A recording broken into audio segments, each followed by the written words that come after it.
แอนประมาณ2 กิโลนี่แหละอันกระเทยอยู่ในอาการสงบด้วยลูก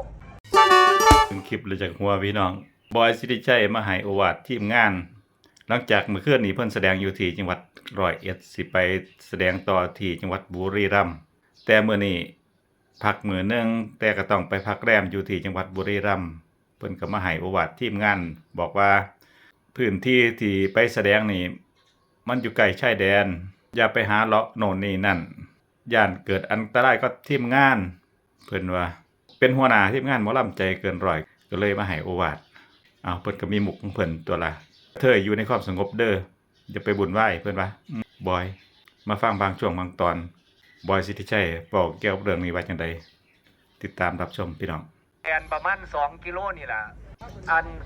กระเทยอยู่ในอาการสงบด้วยลูกเพราะว่าเขาวางมือนึงเขาต้องได้ไปพักแรมไหมครับเขาอย่าห้นเด้ออย่าไปออกนอกพื้นที่เมื่อวานเนี่ยเขาเจ้าว่าระเบิดลงอยู่แต่ว่าบ่ถือคนว่าซั่นบ้านใหญ่อยู่ร้านเนื้อย่างร้านหมูกระทะก็มีแต่ว่าอย่าไปเอกอั